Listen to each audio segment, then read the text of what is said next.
Topic గుజరాత్లో Asiatic సింహ సంరక్షణ project అంతర్జాతీయ సహకారం. గుజరాత్ గిర్ నేషనల్ పార్క్లో ఏషియాటిక్ సింహాలను సంరక్షించేందుకు అంతర్జాతీయ భాగస్వామ్యంతో కొత్త సంరక్షణ ప్రాజెక్ట్ ప్రారంభించింది. ప్రపంచంలో మిగిలిన చివరి ఏషియాటిక్ సింహ జనాభా ఇక్కడే ఉంది. ఈ ప్రాజెక్ట్ సింహాలకు మరింత విశాలమైన నివాసాన్ని అందించేందుకు 3000 చదరపు కిలోమీటర్ల నుండి 5000 చదరపు కిలోమీటర్ల వరకు సంరక్షిత ప్రాంతాన్ని విస్తరిస్తోంది. ఇది మానవ వన్యప్రాణి సంఘర్షణను తగ్గించేందుకు మరియు సింహాల అభివృద్ధికి అనుకూల వాతావరణాన్ని కల్పించేందుకు కీలకంగా ఉంటుంది. ఈ ప్రాజెక్ట్ లండన్ జూ మరియు అంతర్జాతీయ పర్యావరణ సంస్థల సహకారంతో ఏషియాటిక్ సింహాల పరిరక్షణ విధానాలను మెరుగుపరచడానికి కొత్త మార్గాలను అన్వేషిస్తుంది. ప్రాజెక్ట్ 2025 నాటికి ఏషియాటిక్ సింహాల జన్యు సమాచార డేటాబేస్ అభివృద్ధిని లక్ష్యంగా పెట్టుకుంది. ఇది సింహాల ఆరోగ్య స్థితిని పర్యవేక్షించడానికి మరియు జన్యుపరమైన లోపాలను నివారించడానికి సహాయపడుతుంది. దీనిలో భాగంగా ప్రభుత్వ మరియు అంతర్జాతీయ సంరక్షణ చర్యలు. ఫస్ట్, ప్రాజెక్ట్ లయన్ 2020 ఏషియాటిక్ సింహాలను పరిరక్షించేందుకు ప్రత్యేకంగా రూపొందించిన ప్రణాళిక. సెకండ్, వన్యప్రాణి సంరక్షణ చట్టం 1972 ఏషియాటిక్ సింహాలను చట్టపరమైన రక్షణ కల్పించే చట్టం. థర్డ్, UNEP మరియు IUCN సహకారం ప్రపంచ స్థాయిలో అంతరించిపోతున్న జంతువుల సంరక్షణకు మద్దతు. సెవెంత్ టాపిక్, భారతదేశంలో మొట్టమొదటి సమగ్ర నదీ డాల్ఫిన్ జనాభా సర్వే. భారతదేశంలోని మొట్టమొదటి సమగ్ర నదీ డాల్ఫిన్ జనాభా సర్వే 2021-2023 ద్వారా గ్యాంగెటిక్ మరియు ఇండస్ నదీ డాల్ఫిన్ జనాభా గురించి కీలకమైన సమాచారం వెలుగులోకి వచ్చింది. Wild life institute of India WII మరియు పర్యావరణ పరిరక్షణ సంస్థలు నిర్వహించిన ఈ సర్వే 8406 కిలోమీటర్లు గంగా మరియు బ్రహ్మపుత్ర నది పరివాహక ప్రాంతాలను మరియు 101 కిలోమీటర్ బియాస్ నదిని కవర్ చేసింది. ఈ సర్వేలో మొత్తం 6327 నదీ డాల్ఫిన్లు ఉన్నట్లుగా గుర్తించారు. ఇందులో ఉత్తరప్రదేశ్ 2397 మరియు బీహార్ 2220 అత్యధికంగా ఉన్నాయి. ఈ ఫలితాలను గిర్ నేషనల్ పార్క్లో నిర్వహించిన 7వ national board for wild life సమావేశంలో ప్రకటించారు. ఈ అధ్యయనం ప్రాజెక్ట్ డాల్ఫిన్ 2020 లక్ష్యాలను బలోపేతం చేస్తుంది. ముఖ్యంగా జీవావరణ పరిరక్షణ, నీటి కాలుష్య నియంత్రణ మరియు ప్రజలకు అవగాహన కల్పించడం ద్వారా ఈ అంతరించిపోతున్న జాతిని కాపాడడంపై దృష్టి సారించారు. ఈ టాపిక్కి సంబంధించిన ప్రాముఖ్యత మరియు పరిరక్షణ చర్యలు. ఫస్ట్, ప్రాజెక్ట్ డాల్ఫిన్ 2020 గ్యాంగెటిక్ మరియు ఇండస్ నది డాల్ఫిన్ రక్షణ కోసం జీవావరణ పరిరక్షణ మరియు కాలుష్య నియంత్రణ చర్యలు. నెక్స్ట్, వన్యప్రాణి సంరక్షణ చట్టం 1972. ఇది గ్యాంగెటిక్ డాల్ఫిన్స్ షెడ్యూల్ 1 జాతిగా గుర్తించబడింది. దీనివల్ల అత్యధిక రక్షణ లభిస్తుంది. థర్డ్, అంతర్జాతీయ ప్రాముఖ్యత IUCN స్థితి. గ్యాంగెటిక్ డాల్ఫిన్స్ అనేవి ఎండేంజర్డ్ అంటే అంతరించిపోతున్న జాతిగా గుర్తించబడింది. నెక్స్ట్, నమామి గంగే ప్రోగ్రామ్ అంటే గంగా నది పరిశుభ్రత మరియు జీవ వైవిధ్య పరిరక్షణకు కీలకమైన పథకం. నెక్స్ట్, రామ్సార్ ఒప్పందం. ఇది నదీ డాల్ఫిన్స్ నివాస ప్రాంతాలను అంతర్జాతీయ ప్రాముఖ్యత గల తేమ భూములుగా గుర్తించింది. ఎయిత్ టాపిక్, పశువుల ఆరోగ్యం మరియు వ్యాధి నియంత్రణ కార్యక్రమం LHDCP. పశువుల ఆరోగ్యం మరియు వ్యాధి నియంత్రణ కార్యక్రమం LHDCP అనేది ప్రభుత్వం ప్రవేశపెట్టిన ముఖ్యమైన పథకం. ఇది పశువులపై వ్యాప్తించే వ్యాధులను నియంత్రించి గ్రామీణ రైతుల జీవనోపాధిని మెరుగుపరచడం లక్ష్యంగా పెట్టుకుంది. 3880 కోట్ల నిధులతో ఈ program food and mouth disease FMD, brucellosis, PPR, classical swine fever, CSF వంటి వ్యాధులను టీకాలు, వ్యాధి పర్యవేక్షణ మరియు ఆధునిక పశు వైద్య సేవల ద్వారా నియంత్రించడంపై దృష్టి పెట్టింది. అదనంగా జన్ జాగృత, జన అవగాహన కార్యక్రమాల కోసం 75 కోట్లు కేటాయించబడింది. దీని ద్వారా రైతులకు పశువుల ఆరోగ్యం, టీకాల ప్రాముఖ్యత, వ్యాధి నియంత్రణ వ్యూహాలపై అవగాహన కల్పించబడుతుంది. ఈ కార్యక్రమం ద్వారా వ్యాధి రహిత పశు సంవర్ధన రంగాన్ని స్థాపించడం, పాల ఉత్పత్తి మరియు మాంసం ఉత్పాదకతను పెంచడం, రైతుల ఆదాయాన్ని మెరుగుపరచడం లక్ష్యంగా పెట్టుకున్నారు. టాపిక్ 9, భారతదేశ GDP వృద్ధి రేటు for the financial year of 2024-25 third quarter త్రైమాసికం Q3 కోసం 6.8%గా నమోదైంది.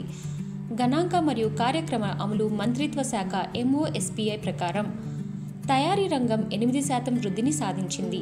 ఇది పారిశ్రామిక ఉత్పత్తి పెరుగుదల మరియు ఎగుమతుల డిమాండ్ల వల్ల సాధ్యమైంది. నెక్స్ట్, సేవల రంగం 7.5% వృద్ధిని నమోదు చేసింది. ఇందులో ఐటీ, ఆర్థిక సేవలు మరియు పర్యాటక రంగ కీలక పాత్రలు పోషించాయి. అసమాన వర్షపాత ప్రభావం ఉన్నప్పటికీ వ్యవసాయ రంగం 3.2% వృద్ధిని కొనసాగింది.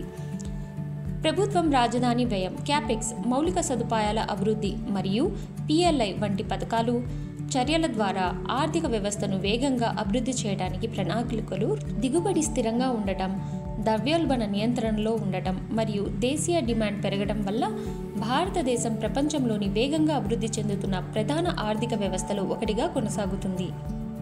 ఈ టాపిక్కి సంబంధించి ప్రభుత్వ ప్రధాన ఆర్థిక పథకాలు. ఫస్ట్, పిఎల్ఐ పథకం, దేశీయ తయారీ మరియు ఎగుమతులను పెంచేందుకు ఉద్దేశించిన ప్రోత్సాహక పథకం. నెక్స్ట్, మేక్ ఇన్ ఇండియా మరియు ఆత్మనిర్భర్ భారత్, దేశీయ పరిశ్రమల అభివృద్ధి మరియు స్వయం సమృద్ధిని ప్రోత్సహించే ప్రణాళికలు. నెక్స్ట్, పిఎం గతిశక్తి, ఇది మౌలిక సదుపాయాల అభివృద్ధిని వేగవంతం చేసి రవాణా వ్యయాలను తగ్గించేందుకు రూపొందించిన మాస్టర్ ప్లాన్. నెక్స్ట్, ఎంఎస్ఎంఈ మద్దతు పథకాలు, చిన్న మరియు మధ్య తరహా వ్యాపారులకు రుణాలు, ప్రోత్సాహకాలు అందించడానికి ప్రత్యేక కార్యక్రమాలు. నెక్స్ట్, జిఎస్టీ సంస్కరణలు, పన్ను పాలనను మెరుగుపరిచి ఆదాయాన్ని పెంచేందుకు తీసుకున్న చర్యలు. టాపిక్ 10, భారతదేశంలో తగ్గుతున్న వ్యవసాయ వాణిజ్య మిగులు మరియు ఎగుమతి ధోరణులు. భారతదేశం సంప్రదాయంగా వ్యవసాయ ఉత్పత్తుల నికర ఎగుమతిదారుగా నెట్ ఎక్స్పోర్టర్, కానీ ఇటీవల వ్యవసాయ వాణిజ్య మిగులు తగ్గుతుంది. 2013-14లో వ్యవసాయ వాణిజ్య మిగులు $27.7 బిలియన్ ఉండగా 2023-24 నాటికి ఇది $16 బిలియన్కు పడిపోయింది.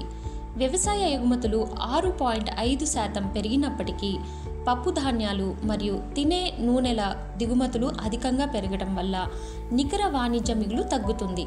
అదనంగా సముద్ర ఉత్పత్తులు, మెరైన్ ప్రోడక్ట్స్ ఎగుమతులు కూడా తగ్గాయి. ముఖ్యంగా అంతర్జాతీయ టారిఫ్లు, గ్లోబల్ ట్యాక్స్లు మరియు అమెరికా ఆంక్షలు కారణం. ఈ పరిస్థితి దేశీయ ఉత్పత్తిని పెంచడం, దిగుమతులపై ఆధారపడకుండా ఉండటం కోసం విధానపరమైన చర్యలు తీసుకోవాల్సిన అవసరాన్ని సూచిస్తుంది. ఈ టాపిక్కి సంబంధించిన ప్రభుత్వ పథకాలు మరియు విధానాలు. ఫస్ట్, పిఎం కిసాన్, రైతులకు ప్రత్యక్ష ఆదాయ మద్దతు, డైరెక్ట్ ఇన్కమ్ సపోర్ట్ అందించే కేంద్ర ప్రభుత్వ పథకం. నెక్స్ట్, జాతీయ తినే నూనెల మిషన్ NMEO-OP, తినే నూనెల దిగుమతులపై ఆధారాన్ని తగ్గించేందుకు ఉద్దేశించిన పథకం. థర్డ్, వ్యవసాయ ఎగుమతి విధానం అగ్రి ఎక్స్పోర్ట్ పాలసీ 2018, ఇది 2030 నాటికి వ్యవసాయ ఎగుమతులను $100 బిలియన్కు పెంచే లక్ష్యం. నెక్స్ట్, సముద్ర ఉత్పత్తుల ఎగుమతి అభివృద్ధి సంస్థ MPEDA, సముద్ర ఉత్పత్తుల ఎగుమతులను బలోపేతం చేయడం కోసం పనిచేస్తుంది.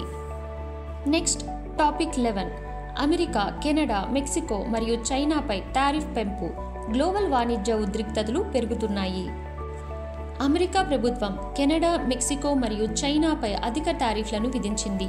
ముఖ్యంగా స్టీల్, అల్యూమినియం, ఆటోలు మరియు వ్యవసాయ ఉత్పత్తుల వంటి రంగాలను లక్ష్యంగా చేసుకుంది. ఈ చర్యలు దేశీయ ఉత్పత్తిని ప్రోత్సహించి వాణిజ్య లోటును తగ్గించేందుకు ఉద్దేశించినప్పటికీ ప్రపంచ వాణిజ్య సంస్థలలో ఉద్రిక్తతను పెంచుతున్నాయి. ఎందుకంటే కెనడా మరియు మెక్సికో తమ ఎగుమతులపై అమెరికాకు ప్రతిస్పందనగా కౌంటర్ టారిఫ్లు విధించాయి. ఇది ఒక రకంగా ట్రేడ్ వార్ అంటే వాణిజ్య యుద్ధం భయాలను పెంచుతుంది. చైనా ఇప్పటికే అమెరికాతో వాణిజ్య వివాదంలో ఉన్నందుకు ఈ కొత్త టారిఫ్లను ప్రతిస్పందించేగా తన ఎగుమతి విధానాలను పునఃసమీక్షించే అవకాశం ఉంది. ఈ చర్యలు భారత్ వంటి దేశాలను కూడా ప్రభావితం చేయవచ్చు. ఎందుకంటే భారత్ ఈ 3 దేశాలతో కీలక ఆర్థిక సంబంధాలను కలిగి ఉంది. భారతదేశానికి కొన్ని రంగాల్లో ప్రయోజనాలు ఉండవచ్చు. ఎగ్జాంపుల్, ఐటీ, ఔషధ పరిశ్రమ మరియు వస్త్ర పరిశ్రమలో అమెరికాకు ఎక్కువ ఎగుమతులు చేసే అవకాశం. అయితే స్టీల్ మరియు వ్యవసాయ ఉత్పత్తుల దిగుమతులపై ధరల హెచ్చరికలు కూడా ప్రభావం చూపవచ్చు.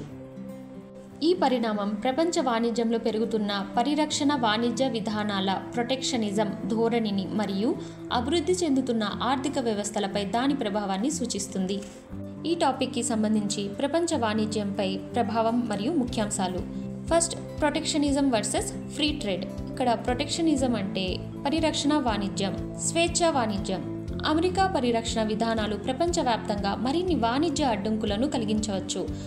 ఇది భారత్పై ప్రభావం ఎలా ఉంటుందంటే, భారత్కు అవకాశాలు, అమెరికాకు ఐటీ, ఔషధ మరియు వస్త్ర పరిశ్రమల్లో ఎగుమతులను పెంచుకునే అవకాశం. దీని ద్వారా వచ్చే సవాళ్లు ఏంటంటే, ధాతువుల ధరలు పెరగడం వల్ల, అంటే స్టీల్ మరియు అల్యూమినియం భారత తయారీ రంగం ఖర్చులు పెరిగే అవకాశం ఉంది. సరఫరా గొలుసు అంతరాయాలు లైక్ అధిక టారిఫ్లు విదేశీ కంపెనీల ఉత్పత్తి వ్యయాలను పెంచి మొత్తం సరఫరా వ్యవస్థను ప్రభావితం చేయవచ్చు.